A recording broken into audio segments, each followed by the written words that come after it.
belum berani kan, risetnya sampai susah kayak apa gitu kan. Tapi ada yang mencoba kan begitu, dia larinya ke seperti Pak Joko Lelona tuh nulis ada satu novel itu dia lari ke zaman tahun berapa gitu ya, karena dia pernah hidup di apa itu kan, lebih mudah lagi. Kemudian cerita rakyat, folklore yang tadi dekonstruksi. Bapak Ibu, folklornya kita kan berbahaya semua ya, folklornya Indonesia itu kan, mau menikahi ibunya Sampurya. Di Kalimantan tuh ada anak perempuannya sama ikan itu berhubungan gitu ya, akhirnya menikah dengan ikan, sama bapaknya didatangi, ikan itu dipenggal kepalanya. Nah itu folklore. Karena kan cerita rakyat kita dulu nggak pernah ada folklore untuk anak-anak, nggak ada. Waktu itu orang membuat cerita untuk menghibur, kemudian untuk nilai-nilai, yang bukan untuk anak-anak. Sehingga kalau kita mau menyajikan cerita anak dalam bentuk folklore, dia harus dekonstruksi. Karena ini public domain publik, jadi boleh anonim. Cuma memang keasliannya menjadi sebagai tradisi lisan menjadi tidak asli lagi kalau udah didekonstruksi. Cuma kalau disajikan kepada anak-anak, dia harus diturunkan. Di Barat, karya-karya Shakespeare itu ada yang bisa dibaca oleh anak-anak karena didekonstruksi. Jadi disederhanakan ceritanya, dibuat lebih masuk untuk anak-anak. Kemudian ada cerita fantasi. Nah ini yang ada alien, makhluk luar angkasa, cerita superhero, dan cerita sejarah ya, cerita yang mengandung kisah sejarah melibatkan tokoh yang faktual. Tokohnya ada, tapi kita menggunakan tokoh fiktif. Nah ini ada cerita-cerita sejarah ya, itu 4 cerita yang biasa Bapak Ibu mungkin gunakan di dalam sastra anak. Nah sekarang tadi udah dijelaskan Mas Ali, jadi saya cepat aja. Buku itu kalau buku anak ada yang berdasarkan medianya, ada yang namanya buku kain, buku bantal. Ini yang untuk batita nih Bapak Ibu. Ada namanya buku tegal, buku papan. Saya kalau badan bahasa nyebutnya buku papan, saya nyebutnya buku tegal. Ini tahan air Bapak Ibu, tidak bisa dirobek. Cuma kalau anak-anak kita hati, kalau kita dilempar sama dia pakai ini, wah sakit. Ya, bahaya untuk orang tua. Biasanya ujungnya itu tidak tajam ya, tidak dibuat kumpul. Ini buku kertas, kemudian buku elektronik. Itu berdasarkan media. Kemudian berdasarkan cara penyajiannya. Ada yang disebut picture book yang mau kita bahas sekarang. Bentuknya ada yang wordless. Saya punya buku ini, Suatu Hari di Taman, One Day in the Garden judulnya. Isinya nggak ada. Jadi anak itu baca, dia membuat kata-kata sendiri. Kalau dia pakai perancah, kita yang bacakan, kita seolah-olah ada cerita di sini. Nah, di Indonesia tidak dijual. Mengapa Bapak Ibu? Tidak ada yang berani buat itu. Karena orang tua di Indonesia merasa semakin banyak kata-kata, buku anak itu semakin bagus. Semakin tidak ada kata-katanya, ini jual apa katanya? Jadi nggak laku Pak di Indonesia ini, Bapak Ibu. Buku buka tutup flap ada di Indonesia ada, tapi ini kalau diserahkan ke anak-anak yang masih balita rentan disobek. Saya sama dengan pop up ya, buku munculan.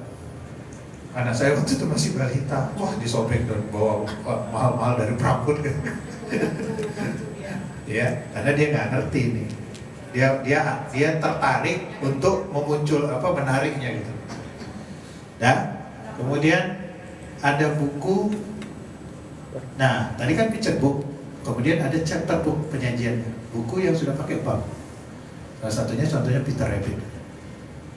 Jadi kalau Bapak Ibu udah mulai bikin buku yang ada pembagian bab, itu chapter book, bukan book chapter kan? Kalau book chapter itu dosen. Ya, ini chapter book. Kemudian ada komik anak.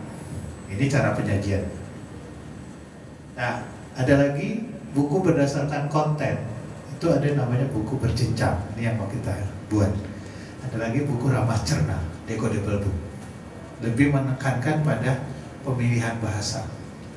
Ada lagi buku TIRA yang saya sebut tadi, minat tinggi, rendah kemampuan membaca, high interest, low reading level. Ini untuk buku-buku anak-anak inklusif, ya, anak yang lamban membaca dan sebagainya. Baik, sekarang kita lihat anatomi buku. Jenjang B1. Buku itu selalu dibagi 3. Bagian awal, prelims, bagian isi, bagian akhir. Nggak ada bagian itu bukan buku namanya. Kasus ISBN ditolak itu karena Perpusnas menyangka ini bukan buku. Skripsi dibukukan, tapi munculnya kayak skripsi. Nggak bisa. Oke, kita bahas satu-satu ya Bapak Ibu. Halaman judul penuh yang ada judul, ada nama penulis, ada nama penerbit, lengkap, ada tahun kadang-kadang. Bapak Ibu boleh menggunakan nama samaran, dilindungi oleh undang-undang.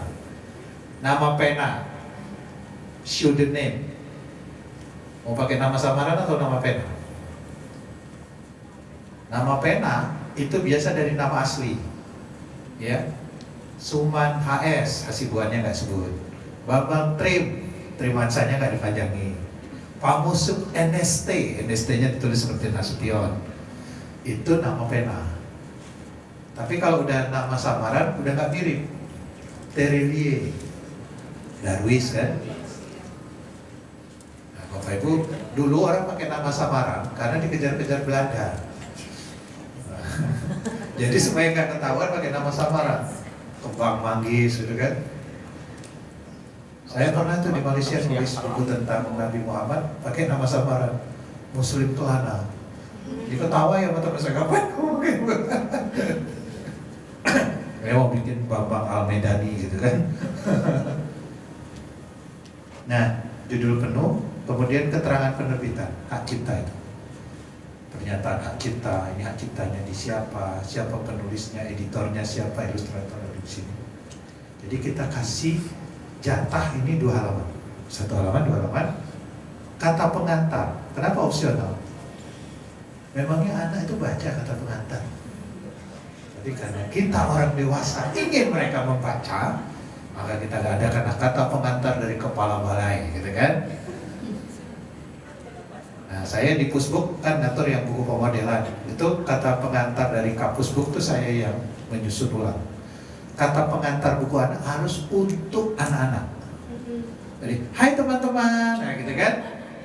Nah, halo, jangan puji dan syukur kami panjatkan anak-anak Indonesia.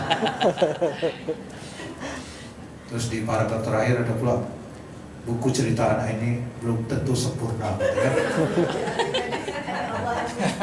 Saya menyadari buku ini belum sempurna. Menyadari buku belum sempurna ngapain diterbitkan? Harusnya diperbaiki dulu kan.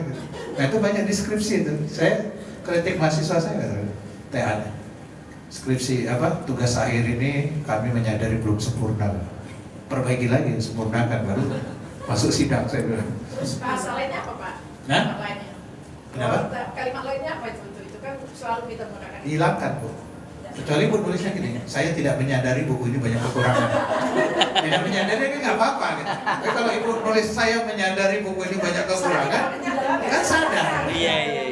Sadar harusnya diperbaiki kan gitu. Saya tidak percaya gitu. Nah, Saya percaya buku ini. Nah, kalau ibu buat gitu nggak dibeli. Sadar. Baik, kata pengantar forward ditulis oleh yang bukan penulis. Itu asli ya, kita dibuat pembedanya. Yang mengantarkan kita siapa? Orang lain kan? Pernah nggak Bapak Ibu? Diantar siapa? Pak Bambang, saya sendiri. Nggak mungkin. Maka kata pengantar itu ditulis oleh orang lain. Opsional, prakata baru ditulis oleh penulis sendiri, preface. Bapak Ibu mau pakai prakata nggak buku anaknya? Dibolehkan tidak, karena buat apa? Anak itu langsung baca cerita kan gitu ya. Tapi karena kita kadang-kadang normatif gitu ya, kaidahnya dibikin prakata. Petunjuk juga opsional. Biasanya buku-buku yang kepada perancah itu harus dikasih tahu nih, terutama buku-buku yang materinya agak sensitif, misalnya seksual. Dikasihlah petunjuk. Baru isi cerita dan ilustrasi tanpa bab. Ini yang B1 ya Bapak Ibu ya. Bagian akhir, perlu nggak buku cerita Anda ada daftar pustakanya? Perlu kalau non fiksi. Kalau novel ada daftar pustakanya agak aneh itu. Glosarium, indeks gitu kan? Nggak perlu. Yang perlu adalah catatan. Nah ini yang tadi Bapak Ibu mau terhubung dengan penulis pembaca anak-anak nggak? Bagaimana dia bisa kontak Bapak Ibu? Bisa ada email, kalau Anda sekarang mungkin bisa ya. Sekarang ada nomor handphone dan sebagainya. Nah ini anatomi buku anak B1. Kita lihat papan ceritanya ya. Tapi saya tampilkan dulu wujud ide. Ya, Boleh nanya. boleh silakan. Tentang kata pengantar itu pakai ditulis orang lain. Ya, skripsi Bu. Tulis orang lain itu apakah penerbit atau Bisa lembaga, bisa orang. gitu. Kita minta tokoh, pakar, dan kata pengantar boleh lebih dari satu. Berarti boleh dari penerbit, boleh dari Boleh. lembaga ya Pak ya. Nah, skripsi kita kan salah semua kan, kata pengantar semua kan. Sekarang udah mulai banyak yang insaf tuh, kampus-kampus jadi prakata. Iya, biasa kan. Baik, ini perjalanan idenya kan, dari ide kan. Apa beda premis, logline dengan sinopsis? Ini kemarin diminta waktu pusat perbukuan, so teman-teman punya CB, ya, minta premis, logline dan sinopsis. Bedanya apa? Bapak Ibu?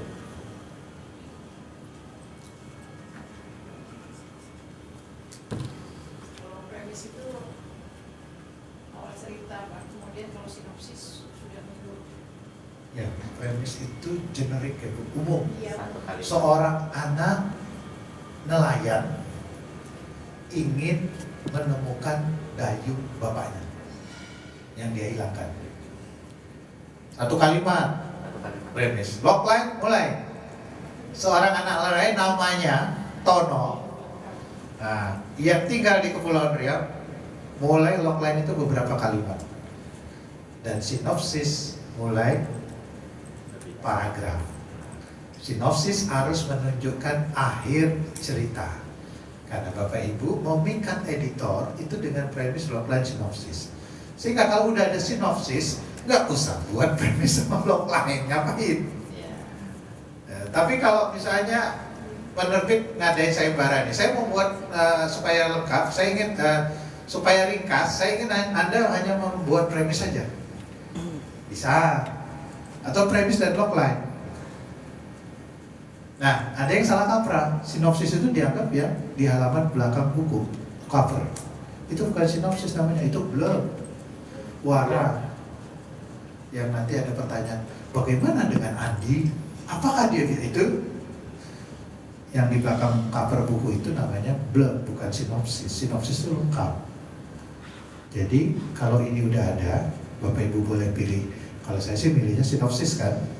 Kalau kita mau bikin nanti semacam proposal ke penerbit, itu sinopsis, bukan premis atau logline, karena terlalu ringkas kalau logline sama premis. Baru naskah, ya. Nah,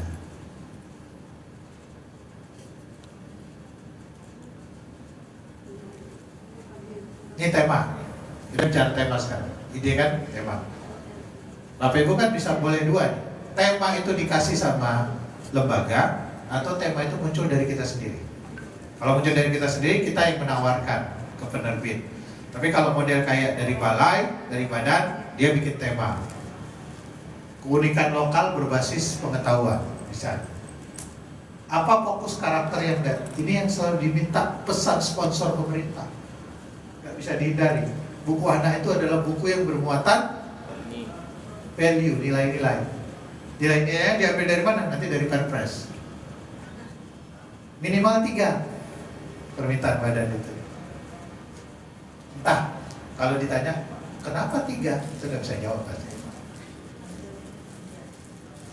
Kenapa 1 boleh Kak? Berani aja. Ya sebenarnya boleh aja. Yang penting anak bisa menikmati. Jadi 3 kita masukkan aja, berani, percaya diri, berpikir kritis. Jenjang bukunya apa? B1 kan. Nanti kita bahas sedikit tentang perjenjangan. Nah, karena kita cerita anak, maka unsur narasi yang kita sebut teorinya unsur intrinsik itu harus mulai dibahas. Ada tokoh dan penokohan, latar setting, latar ini bisa waktu dan bisa situasi, dan satu lagi latar tempat. Alur, plot, dan sudut pandang. Nah, nanti di dalam papan cerita kita juga membuat dimensi tokoh. Fisik nggak susah semuanya, Bapak Ibu. Tubuhnya kurus, kulitnya hitam legam, rambutnya keriting, mata itu agak susah nanti kan. Tiba-tiba jadinya lain gitu ya. Nah, yang umum aja gitu ya. Dimensi internal, sifatnya dia. Oh, pemarah. Dia itu pemarah, sembrono, terburu-buru. Dimensi eksternal, bagaimana pembaca melihat dia. Oh, dia anak tunggal dari keluarga sederhana. Oh, dia anak asli dari ini. Gitu aja, Bapak Ibu. Ini penting nanti untuk mengembangkan cerita. Kalau kita pakai pendekatan 3 dimensi. Nah, ini kemarin udah kita kenalkan. Ternyata banyak sekali penulis tidak buat ini, bikin cerita anak itu. Dan belum paham semua. Objektif,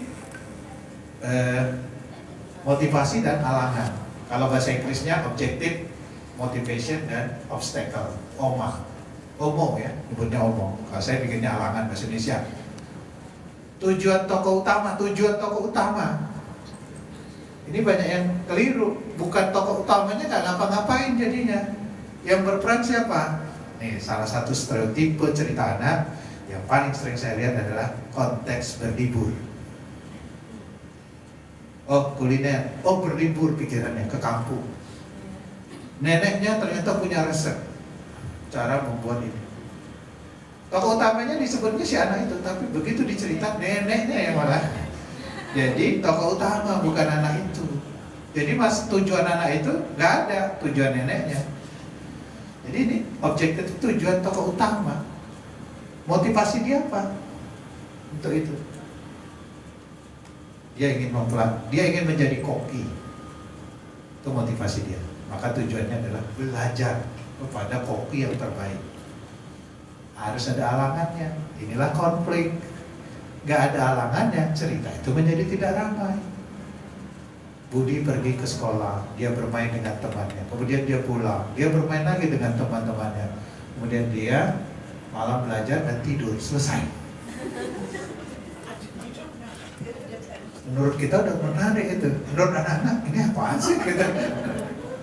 Tidak ada apa-apanya gitu. Jadi harus ada alangannya. Usahakan tokoh utama ini mencapai tujuannya itu nggak mudah, itu aja. Ya. Objektif tujuan tokoh utama memperbaiki pas bunga yang dipecahkannya. Motivasinya supaya membuat ibu tidak marah. Alangannya apa? Berbagai cara dia coba nggak bisa gitu. Oh, dia ingatkan candi itu pakai putih telur, maka dia pakai putih telur gitu. Pakai lem gitu kan, dicoba sama dia. Akhirnya dia mengaku saja. Halangan atau halangan itu Pak? Ya? Halangan atau halangan? Yang baku halangan. Halangan. Ini udah melotok KBBI. Tapi memang ada 2 versi, satu pakai H, satu pakai A. Tapi yang baku halangan. Jadi oma, bukan omo. Bisa ada. Nah, itu ibu yang di belakang itu kemarin kami ke Tanjung Pinang. Ya kan? Dan Tanjung Pinang terkenal dengan ikan asinnya kan. Ini situasi pasar. Jadi ide nggak? Bisa jadi ide nggak ini? Bisa. Apa Pak idenya? Cerita anak ya Pak? Jangan cerita ibu ke pasar ikan. Banyak ide muncul tergantung. Banyak ide yang muncul. Dan ini pelecut semua. Nah, saya kan mengamati aja kan. Mengamati sama menyiapkan duit. Nah, boleh idenya begini. Kejutan untuk anak. objektif, Nisa ingin membelikan oleh-oleh khas Tanjung Pinang. Motivasinya Nisa ingin memberi kejutan oleh-oleh yang tidak biasa. Halangannya Nisa tidak punya cukup uang. Nah, mulailah kita cari bagaimana dia mendapatkan uang untuk, tapi tidak meminta pada orang tuanya. Itu gampang sekali gitu. Ya. Ini contoh mengembangkan. Jadi nanti di papan cerita harus ada ininya Bapak Ibu. Harus ada. Jadi objektif tujuan tokoh utama, bukan tujuan Bapak Ibu nulis. Sebenarnya banyak yang salah. Objektif, saya ingin menanamkan kecintaan pada pengetahuan lokal. Tujuan tokoh utamanya bukan tujuan penulisnya, gitu ya. Oke. Nah, ini konteksnya sudah B1, maksimal 5 kalimat, 1 kalimat maksimal 7 kata. Boleh menggunakan kata berimbuhan, kata dasar. Ini berapa kalimat Bapak Ibu? 5 saya optimalkan. Nisa sedang berpikir oleh apa ya untuk anak. Tidak boleh ada kalimat dialog. B1, B3 boleh. Tidak boleh ada balon pikiran. Nggak boleh digambarin. Bagaimana kalau dibelikan ikan? Oh, ikan tidak tahan lama. Tapi ada kok ikan yang tahan lama. Ya, ikan asin. Apakah Anda suka ikan asin ya? Itu kalau monolog boleh. Tapi dialog nggak boleh. Ya. Nisa saat inilah susahnya Bapak Ibu yang jenjang A, B1, B2. Kita nggak boleh menghadirkan dialog. Dia seperti cerita gitu ya. Dia sendiri seperti bercerita gitu. Kita usahakan. Nah, ini kalimatnya kalimat yang tidak langsung semua kan. Nah, ini tadi udah kita bahas pickbook dan chapbook. Jadi B1, B2 masih pickbook. B3 sudah chapter book. Sudah berbab. Ini yang jenjang A. Kita nggak bahas ya. Tapi Bapak Ibu diperkenalkan biasanya ukuran bukunya besar, A4 atau di big book A3. 8 sampai 24 halaman. Kenapa? Buku itu selalu kelipatan 8 karena mesin cetakannya 8 halaman. 16.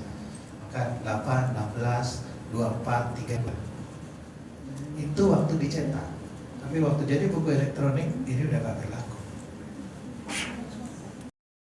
Tapi kalau kita berpikiran buku ini akan jadi elektronik dan cetak, maka kita tetap berpikiran kelipatan 8. Jadi boleh buku A itu 8 halaman sampai maksimal 24 halaman.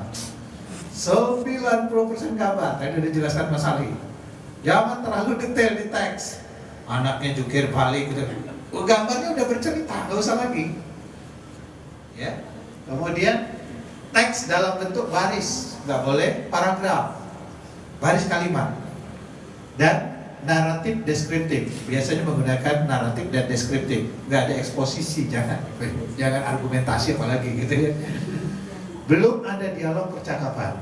Ini contoh saya ambil dari sini, ya. Ini ketentuan bahasanya, kata yang sering digunakan, kata dasar dan kata bentukan.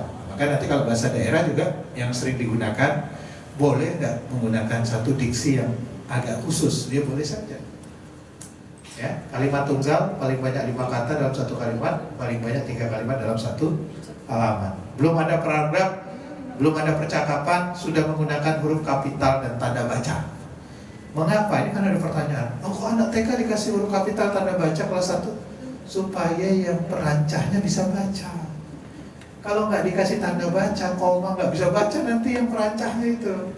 Read aloud-nya susah. Jadi kita bukan pelajaran bahasa Indonesia di sini. Nggak boleh huruf kapital, huruf kecil semua. Kita menggunakan sebagaimana adanya. Ya. Nah ini contohnya, Bapak. Kan udah mulai pakai kapital, titik. Aku sudah besar. Ini anak udah bisa cerita. Kalau ilustrasinya sudah detail. Oh ini adiknya, kan menebak ya. Oh ini kakaknya. Oh itu ibu, bapak. Dia mulai melakukan yang namanya apa istilahnya, buku anak itu, ya. Kepada tokoh gitu ya. Dia mulai mengenali tokoh-tokoh itu. lihat tanganku besar. Oh ternyata ini adiknya dibandingin sama dia. Ini yang tadi pakai zoom, mata manusia, human view. Nanti ada mata cacing atau mata katak. Nanti ada mata burung. Di Kepri kemarin salah tangkap tentang ilustrasi ini. Jadi ada penulis, dia menceritakan ada semut di perpustakaan itu. Ini ilustrasi digambar dari mata semut gitu. Kemudian ada kayu hanyut, ini ilustrasi digambarkan dari mata kayu katanya. Ada lucu jadi. Nah, ilustrasinya spread. Bukan spread ini, maaf ya Bapak Ibu. Ini sudah dua. Maaf, ini dua, bukan spread ya. Jadi dia satu-satu. Ya. Nah, Bapak Ibu boleh kapan spread, kapan satu-satu. Itu terserah Bapak Ibu. Bapak Ibu yang tahu. Ya, variasi dua kalimat tunggal. Ini kalimat tunggal. Jadi dia walaupun diberi kesempatan 3 kalimat, tapi penulisnya nggak mau gunakan 3 kalimat. Hanya satu halaman itu. Ya. Nah, ini yang mau kita buat. Ukurannya A4 boleh, A5 juga sebenarnya boleh, nggak masalah. Tapi biasanya buku anak itu besar. Isi buku 16-3, berarti Bapak Ibu nulis A5, B1 minimal 16 halaman, maksimal 32. 70% gambar, teksnya boleh banyak, dikit 30%. Teks dalam bentuk baris, bukan paragraf, sama ya, belum ada dialog percakapan. Ketentuannya mulai naik Bapak Ibu. Jadi dari mana sih ini Bapak? Dari penelitian. Saya itu menyusun perjenjangan buku itu masuk di pertengahan. Jadi sebelumnya dikumpulkan para ahli itu, udah bikin naskah akademik, kemudian saya masuk di tengah-tengah. Itu tuh ketuanya Bu Pangestu ya, Satgas GLS, Gerakan Literasi Sekolah. Kalau memang ini teori-teori yang disatukan. Jadi, kok ribet banget sih? Ya, karena ini udah penelitian dan kita bisa melaksanakannya. Itulah tantangan maka menulis buku anak. Kenapa sih harus dijenjang-jenjang? Waktu dulu kan nggak ada ya. Orang nulis buku anak, ini buku bisa dibaca 7-12 tahun. Ganti anak berarti. Anak itu berbeda. Dalam kecepatannya berbeda perkembangan. Baru mulai start di remaja dan dewasa. Mulai banyak berhenti. Sehingga dia naik 7 kata, naik 5 kalimat. Nah, ini yang split ya, melebar. Udah 2 kalimat, ini 3 kalimat. Gak apa-apa, 1 halaman kan 5 kalimat. Mau digunakan semua, silakan. Mau dioptimalkan, mau saya hemat saja kalimatnya, biarkan gambar yang berbicara. Silakan. Ya. Jadi hanya 2 kalimat tunggal, ilustrasi menyebar, variasi 3 kalimat tunggal, semua kalimat tidak langsung. Ada pawai Sisingaan di desa Cisupa. Tiang, Kayet, dan Adi ingin melihatnya. Orang ketiga kan, sudut pandangnya. Mereka berangkat setelah sarapan, perjalanan mereka cukup jauh. Abah membekali mereka uras dan pisang. Nah ini pertanyaan anak, uras itu apa? Kalau anak di daerah itu mungkin tahu, tapi kalau anak di daerah, nah nanti ini bagaimana si penulis menjelaskan uras itu.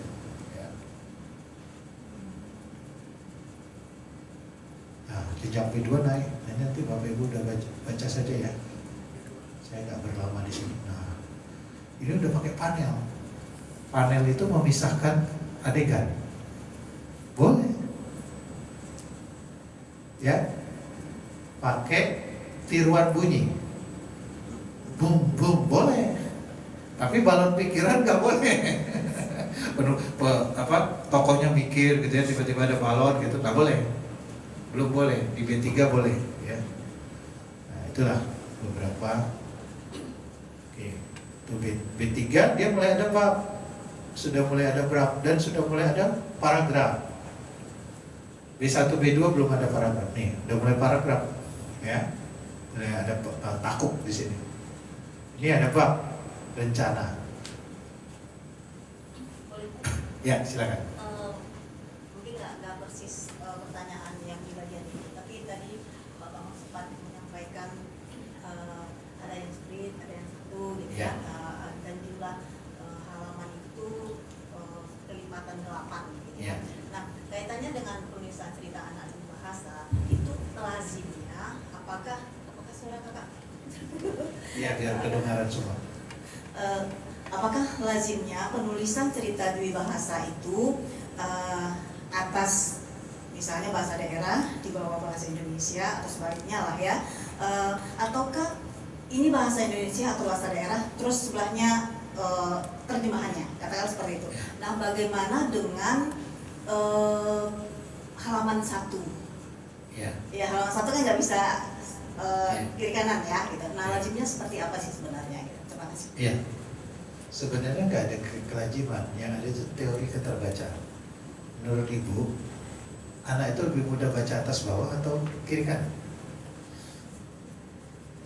Saya disukai Atas ini bawah sih. itu. Nah, bukan Ibu lebih suka, kira-kira anak-anak gitu. Iya.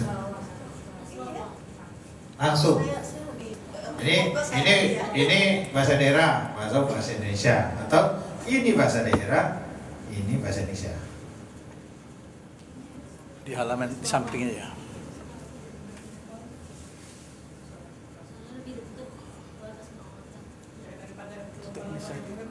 Kalau saya, bukunya berbeda, bahasa Indonesia, bahasa daerah, bahasa Indonesia, bahasa Indonesia.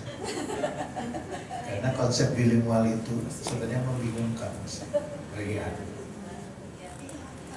Kalau masalah kelaziman, Bu, tidak ada kelaziman. Ada yang mencoba pakai kiri kanan, recto verso, ada yang mencoba atas bawah.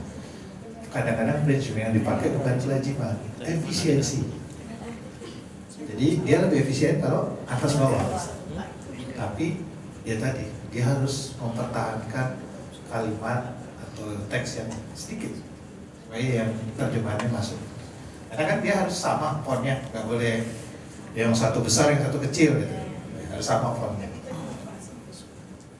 Nah, kesulitan lain ketika misalnya ada gambar yang berbeda di halaman berbeda, itu aja jadi kesulitan sendiri. Karena Ibu nggak bisa bikin ini bahasa daerah, ini bahasa Indonesia, nggak bisa kan? Adegannya udah berubah, jadi harus yang atas bawah gitu yang dipakai. Cuma kalau space-nya segini, akhirnya gini Bu, adanya dwi bahasa itu menambah teks, ya kan? Yang tadinya harus 1 halaman 5 kalimat, kalau kali 2 jadi 10. Konsepnya tabrak.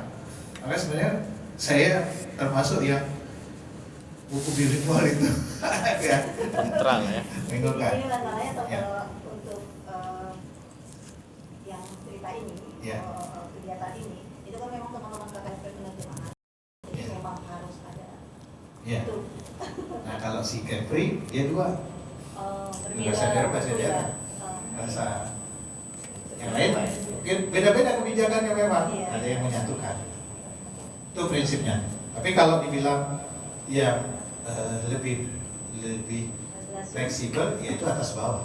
Kalau yang tadi kiri kanan, gambarnya jadi gak nyambung. Ya, kadang-kadang Ya. kemarin juga Nah itulah contoh yang diberikan kemarin untuk sifat saya Ya. memberikan masukan ini kok beda, soalnya Ya. kalimatnya sama, gambar berbeda gitu. Dia udah menunjukkan ilustrasi Nah. yang lain. Akhirnya kalau modelnya bilingual seperti itu, Bapak Ibu tidak usahakan tidak optimal. Disuruh 5 kalimat, jangan 5 kalimat. Jadi 2, 3 gitu. Itu tantangannya. Karena kalau jadi 5 kalimat jadi penuh dia. Gitu ya. Nah, silakanlah didiskusikan pandangan. Kalau kelaziman nggak ada Bu kelazimannya. Dia bisa milih begitu ya, kiri kanan. Nah, ini saya kenalkan dulu, tadi saya lupa untuk Ibu mengingatkan. Ini halaman kanannya dari saya ya, bukan kita menghadap buku ini. Itu namanya verso. Halaman ganjil sebelah kiri itu namanya recto. Nanti kita pakai istilah ini. Makanya tadi Bapak Ibu, boleh nggak Pak Bambang saya memulai halaman pertama buku anak ini dari Perso. Kan ibu tadi merasa harus rekto kan, yang ganjil kan? Boleh. Jadi rektonya nanti diisi apa? Gambar aja. Saya gambar tokoh aja. Langsung buka cerita spread. Berarti mulainya dari Perso. Tapi kalau yang buku berbab, ibu pasti mulainya dari rekto. Karena bab itu langsung cerita. Itu bedanya gitu. Jadi boleh saja kita memulai cerita dari Perso, bukan dari rekto. Ya. Oke, sekarang kita buka contoh papan ceritanya ya, yang ada di Word.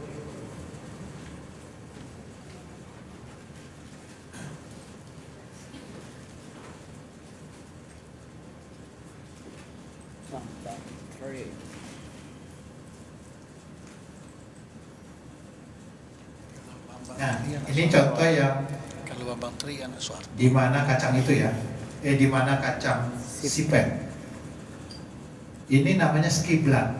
Kalau kita bikin bukunya itu hardcover, biasanya ada skiblat.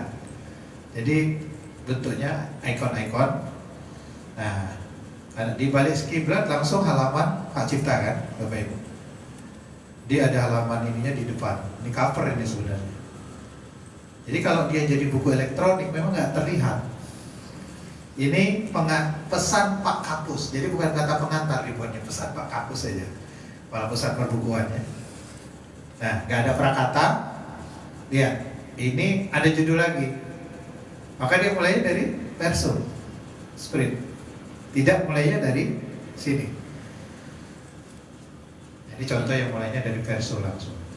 Ini sprint, ini sendiri, ini sprint lagi. Dan ada panel.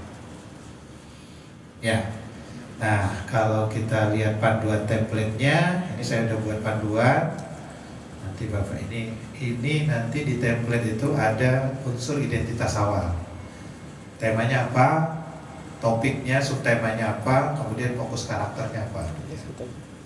Kemudian judul, boleh judul sementara dulu, namanya working title, judul kerja. Karena belum tentu kita memakai judul itu. Tapi kalau Bapak Ibu nulis cerita tanpa judul, itu nggak enak, kurang abdol. Walaupun nanti Bapak Ibu nulis belum ada judul gitu. Genre-nya cerita anak kan, pembacanya B1, penulisnya siapa? Jadi tadi mau pakai nama pena, nama samaran, nama asli silakan.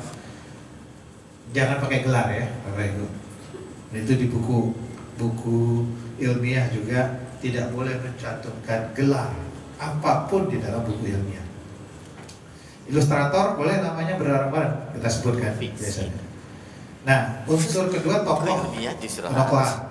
Jadi sebutkan nama tokohnya, tokoh utamanya, dimensi fisiknya, dimensi internalnya, dimensi eksternal, tokoh pendamping.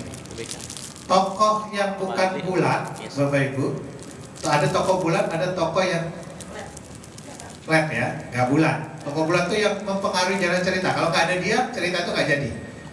Jadi tokoh-tokoh yang cuma figuran nggak usah sebutkan. Ya, misalnya tukang es cendol gitu, tapi dia cuma lewat aja, gitu di cerita itu. Kemudian ini objektif, motivasi dan halangannya dibuat. Ya, omanya disebutkan di sini dan sinopsis. Beberapa paragraf, ya 3 sampai 4 paragraf lah sinopsisnya. Baru papan cerita. Nah, ini posisi halaman recto, verso ada di sini. Ya. Ini contoh yang saya berikan. Nah. Pak. Ya. Nah, yang ini kalau bisa filenya Sudah, Pak. Mungkin ada Pak ya? Bapak telat di grupnya. Scroll ke atas. Kalau biar nggak salah persepsi.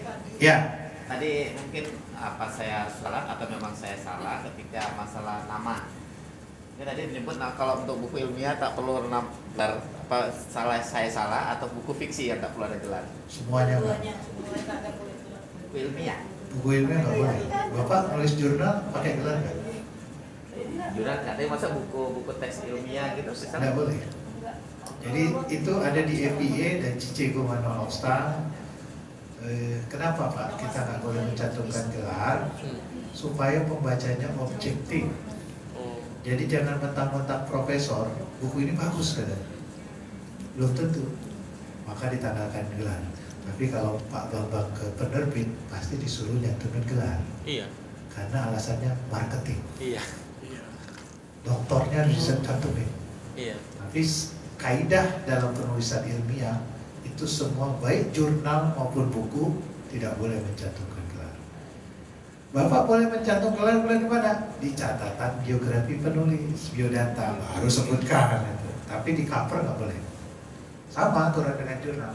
Pak, biar Ya. nanti mungkin kita menggulirkan juga sama teman-teman, mungkin ada yang bisa nukan. Ya. Itu dasarnya apa tadi Pak? Biar bisa kami misalnya kalau ada Diskusikan. Dasarnya gaya selingkuh. Gaya selingkuh standar seperti American Psychological Association, Chicago Manual of Style, ISO, semua nggak boleh Pak. Dan sekarang muncul di Permendikbud nomor 22. Ada Pak, nama penulis, gelar penulis tidak boleh dicantumkan. Gelar apapun ya, termasuk gelar keagamaan. Oh. masuk buku teks ini. Jadi nama betul aja nama kita. Apa pas lagi gaya selingkuh gaya mana di mana kenapa? Permendikbud nomor 22 tahun 2022. Gaya selingkuh. Ya Permendikbud karena mengacu pada tadi Selingkuh. Hah? Selingkuh. selingkuh Pak, selingkuh. Selingkuh. Style. Bukan selingkuh. Pak, Gaya selingkuh itu gaya yang diberlakukan pada lingkungan tertentu. Bisa jadi rekomendasi ya, jadi selama ini kita APA, ada yang pakai Chicago, Nomor ada yang dua- pakai nomor Harvard, 22 tahun ada yang 2000. pakai Turabian, Vancouver. Saya tadi juga nangkap gaya Ya, selingkuh. daftar pustaka dengan daftar rujukan itu beda Bu. Banyak yang nggak tahu. Daftar rujukan apa yang ada di daftar harus ada di dalam teks, apa yang ada di teks harus ada di dalam daftar. Kalau daftar pustaka boleh kita Boleh, membaca sumber tapi tidak kita rujuk. Makanya disebutnya daftar bacaan. Wah ini sesi buku ilmiah nanti. Gimana Pak? Silakan. Next. Saya ingin mengemukakan sebuah pendapat kan dari yang Bapak sampaikan tadi gitu kan. Termasuk juga dari bicara pertama, apakah benar atau tidak statement saya ini tolong diperbaiki lah gitu kan. Menurut saya Pak, menarik atau tidaknya sebuah buku, ya ini dari yang kita sampaikan tadi tidak semata-mata pada teks, juga pada ilustrasi. Ya. Ya. Kemudian saya tahu yang hadir di sini adalah penulis-penulis hebat Pak, kecuali saya. Penulis-penulis hebat. Oh, iya. Mereka saya rasa dari bisa menulis semua cerita anak baik jenjang A, B1 dan selanjutnya. Ya. Mereka semua bisa, pasti bisa nih. Ya. Ya. Kemudian yang menjadi kelemahan kalau kami di Riau adalah untuk menemukan ilustrator yang handal seperti pada koper-koper buku yang Pak tunjukkan tadi. Ini salah satunya nih. Ya, ini salah satu. Kasih aja deh semua. Jadi bagaimana Ziki. caranya supaya kami bisa berinteraksi langsung dengan katakan kolega Bapak yang seorang ilustrator handal ini. Itu Pak. Kasih aja deh semua. Baik. Jadi Bapak Ibu sudah insaf ya. Kekuatan buku anak yang A, B1, B2 Ya. sampai B2 itu adalah ilustrasi salah satu. Nggak ilustrator. Nah, ini pandangan saya juga Pak. Karena saya udah lama ya berinteraksi. Ilustrator yang kita pilih itu harus soulmate-nya kita, belahan jiwa kita. Artinya harus ada komunikasi. Bapak Ibu, kalau misalnya diilustrasi oleh ilustrasi yang tidak komunikasi sama Bapak Ibu, mungkin jadinya lain. Kecuali ada editor yang berperan mengatur semuanya, itu bisa bagus Pak. Tapi begitu nggak ada editor yang bagus, Bapak nggak pernah ketemu ilustratornya, maka jadinya akan tidak baik. Ini contoh kasus ya, kasusnya agak sensitif. Terjadi pada beberapa tahun lalu, saya dipanggil juga untuk memberikan pandangan ketika ada buku anak yang memasukkan edukasi seks. Aku berani tidur sendiri. Penulisnya saya sebut aja karena